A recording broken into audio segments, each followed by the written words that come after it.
ሰላም እንዴት ናችሁ?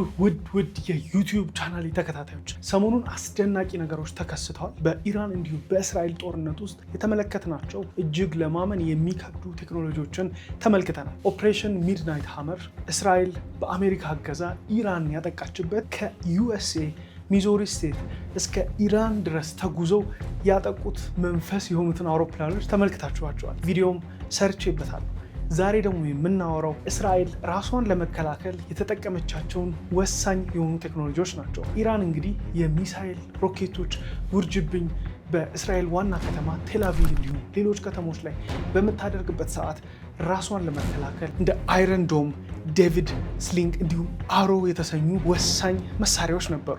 ታዲያ በዚህ ቪዲዮ ላይ ከነዚህ በተጨማሪ ዜጎቿን ከነዚህ ሮኬት ጥቃቶች ለመከላከል የአላርም ሲስተም፣ የስልክ ኖቲፊኬሽኖች እንዲሁም ደግሞ ከመሬት ስር ያሉ ዋሻዎች ውስጥ ህዝቦቿ እንዲገቡ የሰራቻቸውን ኢንፍራስትራክቸሮች እንመለከታለን። በሚያስገርም ሁኔታ እንደዚህ አይነት ጦርነቶች ላይ የተመለከትናቸው ከባድ የተሰኙ የሃይፐርሶኒክ ሚሳይሎችን ጨምሮ ፍጥነቱ ለማመን ነው የከበደኝ።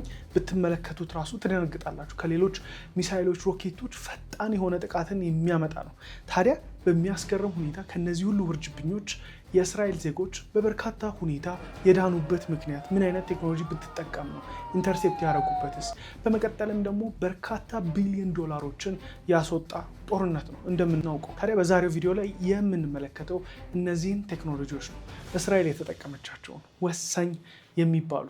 ይህንን ከተመለከትን በኋላ ታዲያ ወደፊትስ እስራኤል በዚህ መልክ ነው ወይ ራሷን የምትከላከለው ካልን፣ እስራኤልም ይሁን ሌሎች ሀገሮች ከዚህ የላቀ ቴክኖሎጂን በማበልጸግ ላይ ይገኛሉ። እስከዚህ ቪዲዮ መጨረሻ እንድትመለከቱ ጠይቃቸዋለሁ። ለምሳሌ ያክል እስራኤል የአይረን ዶምን ለመጠቀም ከ40,000 እስከ 50,000 ዶላር ለአንድ ማስወንጨፍ ትከፍላለች። በመቀጠል የዴቪድ ስሊንግን ከተጠቀመች ደግሞ ከ1 ሚሊዮን ዶላር በላይ ትከፍላለች። ያ የሚሆነው ደግሞ ከ70 እስከ 300 ኪሎ ሜትር ሬንጅ ላይ ያሉ ሚሳይሎችን ለማፈንዳት ነው። በጣም በሚያስገርም ሁኔታ አሮ የሚባለውንም ሎንግ ሬንጅ የሆነ ባሊስቲክ ሚሳይሎችን የምትመታበት ሲስተም ለመጠቀም ከ3 ሚሊዮን የአሜሪካን ዶላር በላይ ያስወጣታል። ታዲያ ራስን ለመከላከል ይህን ሁሉ ብር የሚያስወጣ ከሆነ እነዚህንም መሳሪያዎች ለማምረት ጦርነቱ ረጅም ጊዜ የሚቆይ ከሆነ በርካታ ገንዘብን ያስወጣል። በቀላሉ የእስራኤል ቦታዎች ወይም ይህንን ቴክኖሎጂ የሚጠቀም አገር ይጎዳል ማለት ነው። ስለዚህ ወደፊት እንግዲህ እያበለጸጉት ያሉት ኔክስት ጀነሬሽን ራሳቸውን ለመከላከል የሚጠቅሙ እንደነ አይረን ዶም፣ ዴቪድ ስሊንግ እንዲሁም አሮ የተሰኙ መሳሪያዎች በተጨማሪ ቻይና በቅርብ የታጠቀችው ሌሎች ሀገራቶችም የሚፈልጉትን ወሳኝ መሳሪያ እንመለከታለን። የዛሬ ቪዲዮችን ላይ የነዚህን ጦርነት ኦፕሬሽኖች ቴክ ሪቪው እንሰራለን። መሳሪያዎቹ ላይ ቪዲዮን ስጀምር ሁልጊዜም እንደማስጠነቅቃችሁ ይህንን ቪዲዮ ለየትኛውም ቡድን ወግኜ ሳይሆን እየተጠቀሙ ያለውን የሚሊተሪ ቴክኖሎጂ የምቃኝበት ቪዲዮ ነው። ጦርነት ለየትኛውም ሀገር ለማንኛውም ህዝብ የሚጠቅም መፍትሄ እንዳልሆነ ሁላችንም እናውቃለን። ነገር ግን ጦርነት በምን እየተዋጋን ነው፣ በዚህ ጊዜ ምን አይነት ቴክኖሎጂ ተጠቅመዋል የሚለውን የምቃኝበት ቪዲዮ ነው። በዚህ ሀሳብ የምትስማሙ ሀሳብ አስተያየታችሁን እያስቀመጣችሁልኝ ወደ ቪዲዮ እንገባለን። ላይክ፣ ሼር፣ ሰብስክራይብ እያደረጋችሁ የበርካታ ድርጅቶችን ንግድ ያዘመነ የቴክኖሎጂ አውራ ዲጂታል ኮንስትራክት ከቀላል የድርጅት ገለጻ እስከ ዌብሳይት ስራ በተቀላጠፈና ዘመናዊ መንገድ ገንብቶ በአጭር ጊዜ ያስረክባል። ዘመኑን የዋጀ የዲጂታል ማርኬቲንግ ስራ ከነፃ የማማከርና እገዛ አገልግሎት ጋር በመስጠት በደንበኞቹ ተመስግኗል። ዲጂታል ኮንስትራክት ለሆቴሎች፣ ለካፌና ሬስቶራንቶች የሚሆን የኪዋር ዘመናዊ ሜኑ ዴቨሎፕመንት እንሰራለን። በ0955 92 8986 ወይም በ0910 50 98 41 ላይ ሃሎ ይበሉን። ድርጅቶን ከዘመኑ ጋር ያራምዱ። ዲጂታል ኮንስትራክት።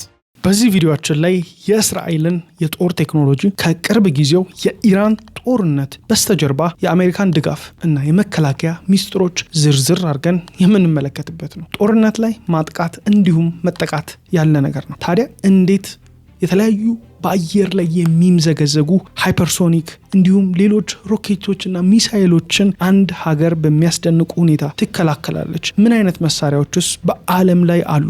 እስራኤልስ የትኞቹን ታጠቀቻቸው? የትኞቹ ደግሞ ወደፊት ይመጣሉ? የሚለው የሚያስገርም ቪዲዮአችን ይጀምራል። በተጨማሪም አሜሪካ በባህር ኃይሏ የሰጠችውን ወሳኝ ድጋፍ እንመለከታለን። ታዲያ ከመከላከሉ ጋር ተያይዞ የእስራኤል ባለ ብዙ ደረጃ የሚሳኤል መከላከያ ዘዴዎች፣ የአየር ወረራ ማስጠንቀቂያ አላርሞች እንዲሁም የመጠለያ ስርዓቶች፣ በተጨማሪም ምን ያህል ገንዘቦች እየፈሰሱ እንደሆነም እንመለከታለን። እስራኤል በአየር ላይ የሚቃጡ ዛቻዎችን ለመከላከል በርካታ የመከላከያ ንብርብሮችን ያቀፈ ዘመናዊ ስርዓት አላት። የመጀመሪያው ንብርብር ብዙዎቻችን የምናውቀው የአይረን ዶም ቴክኖሎጂ ነው። አይረን ዶም እስከ 70 ኪሎ ሜትር ርቀት ያላቸውን አጭር ርቀት ሚሳይሎች፣ ሞርታሮች እና ድሮኖችን ለመጥለፍ የተነደፈ ነው። እያንዳንዱ የአይረን ዶም ባትሪ፣ ራዳር፣ የውጊያ አስተዳደር ስርዓት ከ3 እስከ 4 ማስወንጨፊያዎችን የያዘ ሲሆን እያንዳንዱ ማስወንጨፊያ እስከ 20 ሚሳይሎችን ድረስ መታጠቅ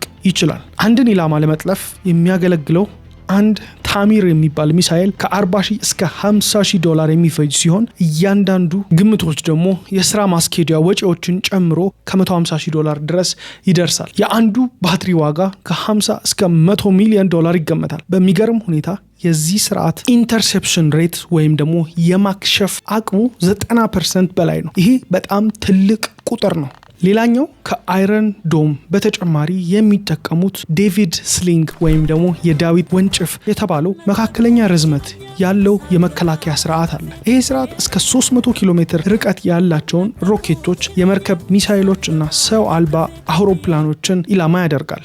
ይሄኛው ስርዓት ስታነር የሚባሉ መጥለፊያ ሚሳይሎችን የሚጠቀም ሲሆን የአንዱ ዋጋ $1 ሚሊዮን ገደማ ነው። ለመጀመሪያ ጊዜ በ2017 የስራ ላይ የዋለ ሲሆን ከዩናይትድ ስቴትስ ከሚገኘው ሬይተን ኩባንያ ጋር በጋራ የተገነባ ነው። ሌላኛው ደግሞ አሮ 2 እንዲሁም አሮ 3 የተሰኘው ረዘም ላለ ርቀትና ባሊስቲክ ሚሳይሎችን ለመከላከል የሚጠቀሙት ነው።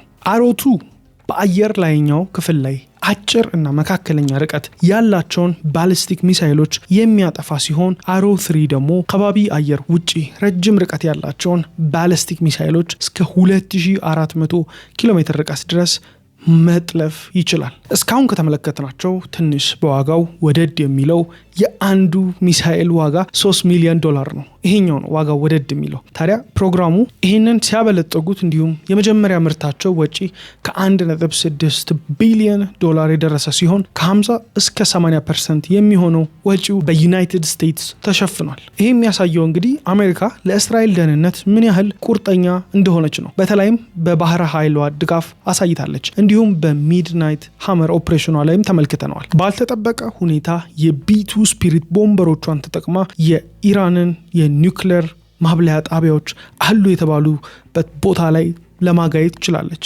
በተጨማሪም ደግሞ ከበድ ያለ ባንከር በስተር ቦምበሮችን ተጠቅማ ከቢቱ ቦምበር ላይ በመጣል ከፍተኛ ጉዳትን ያመጣችበት ኦፕሬሽን ነው። ራሱን የቻለ ሙሉ ቪዲዮ እዚህ ዩቲዩብ ቻናል ላይ ስለጫልኩ እሱንም መመልከት ትችላላችሁ። ታዲያ እንደተመለከታችሁት እነዚህ የመከላከል አቅምን በከፍተኛ ሁኔታ የሚጨምሩ መሳሪያዎች ዋጋቸው በጣም ውድ ነው። በመጨረሻም ታዲያ እስራኤል አዳዲስ የሌዘር ላይ የተመሰረቱ የመከላከያ ስርዓቶችን እየገነባች ነው። ላይት ብሌድ አጭር ርቀት ያላቸውን ድሮኖችና የሞርታር ዛጎሎች እስከ 2 ኪሎ ሜትር ድረስ የመጥለፍ አቅም ያለው ነው። ላይት ብሌድ ይሰኛል። ዋጋው ደግሞ እጅግ በጣም አነስተኛ የሆነ ነው። ምንም አይነት ተተኳሽ የለውም። ጨረርን ብቻ ነው የሚለቀው። ሌላኛው ደግሞ አይረን ቢም የተሰኘ መሳሪያ ነው። እስከ 10 ኪሎ ሜትር ርቀት ያለው ከፍተኛ ኃይል ያለውን የሌዘር መከላከያ ሲሆን የተገመተው የአንድ ጥቃት ዋጋ በጣም አነስተኛ ሆኖ ተገኝቷል። አነስተኛ ዋጋ የሆነውም ከሚሳይሎች ጋር ሲነጻጸር በእጅጉ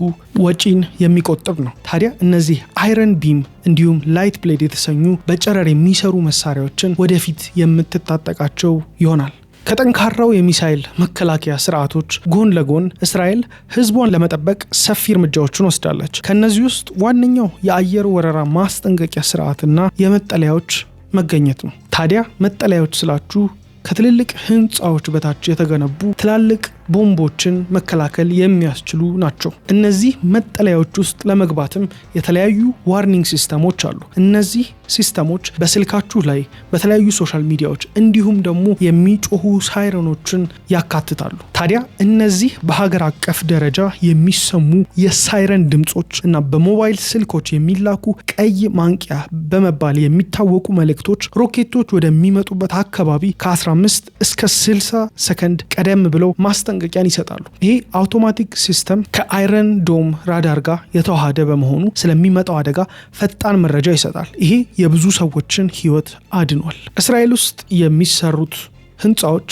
ባንከር ኢንፍራስትራክቸራቸው ያደገው በአዲስ ህንፃዎች እና በብዙ የህዝብ ተቋማት ውስጥ የግንባታ ኮድ አካል የሆኑ የተጠናከሩ መጠለያዎች አሉ። ያ ማለት ህንፃ ስትሰሩ እነዚህን ማካተት ይኖርባቸዋል ማለት ነው። በተጨማሪም በሰፈር እና በትምህርት ቤቶች ውስጥ የተጠናከሩ ደህንነታቸው የተጠበቀ ክፍሎች አሉ። ምንም እንኳን የእያንዳንዱ መጠለያ ግንባታ ዝርዝር ዋጋ ይፋ ባይሆንም በሀገር አቀፍ የመከላከያና የግንባታ በጀት ውስጥ ተካቷል። በታሪክ እያንዳንዱ የመጠለያ ፕሮጀክት እንደ መጠኑና ቦታው ከ10,000 እስከ 30,000 ዶላር ወጪ ተደርጎበታል። እስራኤሎች በማንኛውም ሰዓት ጥቃት ሊደርስብን ይችላል በሚል ቅድመ ሁኔታ አድርገው ሲዘጋጁባቸው የከረሙት ቴክኖሎጂዎች እነዚህ ናቸው፣ ራሳቸውን ለመከላከል። አሁን ደግሞ ወደዚህ የቅርብ ጊዜ ግጭት የገንዘብ ተጽዕኖ እንመልከት። በሰኔ 2025 በእስራኤልና በኢራን መካከል በተደረገው ግጭት ከፍተኛ የገንዘብ ኪሳራን አስከትሏል። ይህንን ቪዲዮ ስጀምር እንደጠቀስኩላችሁ የየትኛውንም ወገን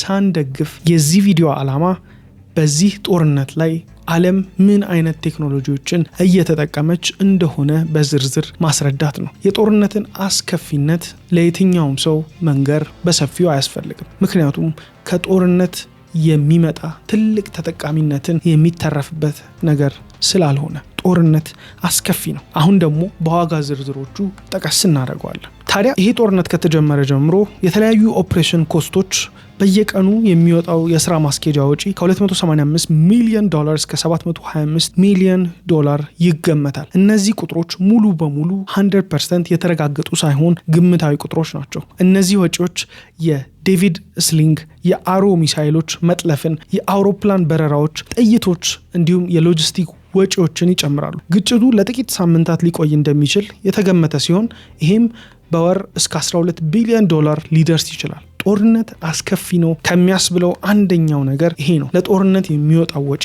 ለትላልቅ ልማቶች አገርን ለመገንባት ቢውል የት በደረሰች ዓለማችን።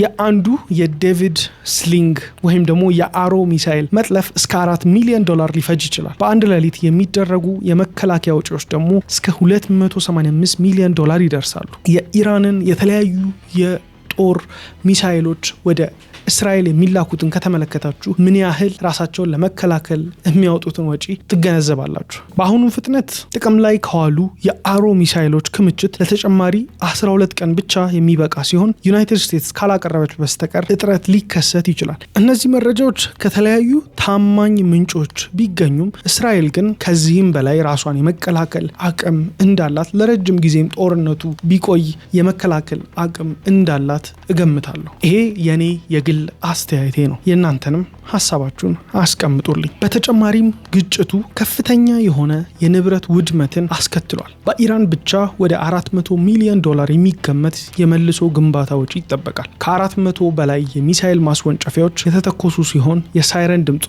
የመጠለያዎች አጠቃቀም በስፋት ተስተውሏል። ትምህርት ቤቶችና የስራ ቦታዎችም በእጅጉ ተስተጓጉሏል። የጦርነትን አስከፊነት በዚህም መመልከት ትችላላችሁ።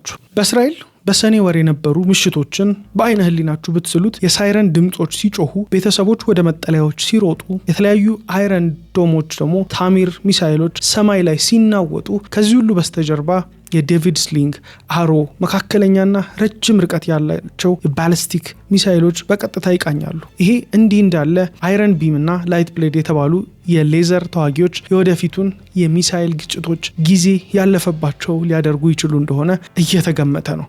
አስቡት፣ በጨረር ብቻ እነዚህ ሚሳይሎች ማውረድ የሚቻልበት ጊዜ ሲመጣ። ነገር ግን ከዚህ በስተጀርባ ከፍተኛ የሆነ የገንዘብ ጫና አለ። ስርዓቱ እንዲሰራ ለማድረግ ብቻ በየቀኑ 100 ሚሊዮን የሚቆጠር ዶላር እየወጣ ነው። የአቅርቦት ክምችቶች ደግሞ እየተመናመኑ ነው። ታዲያ ዩናይትድ ስቴትስም የተለያዩ ድጋፎችን ለማድረግ ዝግጁነት ለማረጋገጥ እና የኢኮኖሚ ጫናን ለማቃለል አስፈላጊ ሆኖ ተገኝቷል። በተለይ የአሜሪካ ባህር ኃይል መርከቦች የእስራኤልን የጦር መሳሪያ አቅርቦት በመጠበቅና በማድረስ ረገድ ወሳኝ ሚናን ተጫውቷል።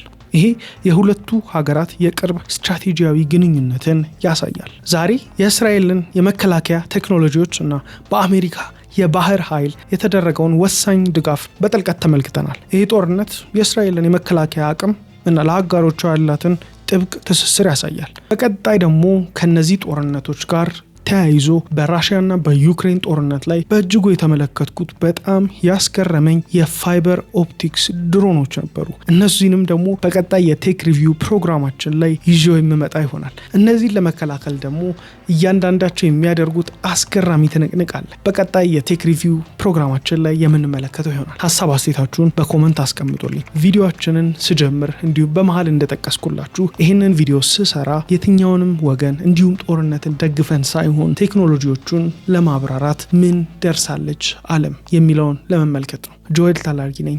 ሰላማችሁ እየበዛ ይሁን። በጣም በሚገርም ሁኔታ እንደተመለከታችሁት እስራኤል ራሷን ለመከላከል የተለያዩ ቴክኖሎጂዎች የተጠቀመች ቢሆንም ዋጋው በእጅጉ ከፍተኛ ሆኗል። ታዲያ የተጠቀመቻቸው መሳሪያዎች በጣም ውድ ከመሆናቸውን በተጨማሪ አልፈዋቸው የገቡ በርካታ ሚሳኤሎች ነበሩ። ይህም እንግዲህ ትልቅ ጉዳትን አምጥቶባታል። ይሄ ሁሉ ሲሆን ታዲያ በከፍተኛ ፕሪሲዥን ነው።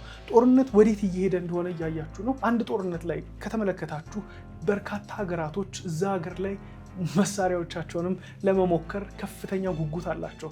ፕሮክሲ ዋር የተሰኙ ጦርነቶችን ከተመለከታችሁ አንድ ሀገር ለሌላ ሀገር አማጺ ቡድኖች መሳሪያዎችን እየሰጡ ትክክለኛ የሆነ ኤክስፐሪመንቶችን ያደርጋሉ። በዩክሬን ራሽያ ጦርነት ላይ ተመልክተናል። በእነሱም ላይ የተገረምኩበት እንግዲህ የፋይበር ኦፕቲክስ ድሮኖችን ሙሉ ቪዲዮ ልሰራላችሁ አስቤያለሁ። እንግዲህ ከተማውን የዩክሬንና ራሽያ ከተመለከታችሁት ሙሉ በሙሉ በፋይበር ኦፕቲክስ ድሮን ከመወረሩ የተነሳ ወፎች ራሱ ጎጆቸውን የሚሰሩት በፋይበር ኦፕቲክስ ገመድ ሆኗል። በጣም የሚያስደንቅ ጦርነት ውጤት ሆኖ ተመልክቼዋለሁ። እዚህ ላይ እንግዲህ የዛሬ ቪዲዮአችን ላይ ሀሳብ አስተያየታችሁን እንደምታስቀምጡልኝ አልጠራጠርም። በቪዲዮአችን ላይ ለመቃኘት እንደሞከርኩት በጦርነቶቹ ላይ እስራኤል ዜጎቿን ለመከላከል የተጠቀመቻቸው የዲፌንስ ቴክኖሎጂዎች ናቸው። ወደፊት ደግሞ ምን አይነት ዲፌንስ ቴክኖሎጂዎች ይኖራሉ፣ እንዲሁም ደግሞ ዜጎቿ ስልካቸው ላይ የሚመጡት አለርቶች፣ በተጨማሪም ደግሞ የሚደወሉት ሳይረኖች በቀጥታ ወደ ዋሻ እንዲገቡና ከጉዳት እንዲያመልጡ አግዘዋቸዋል።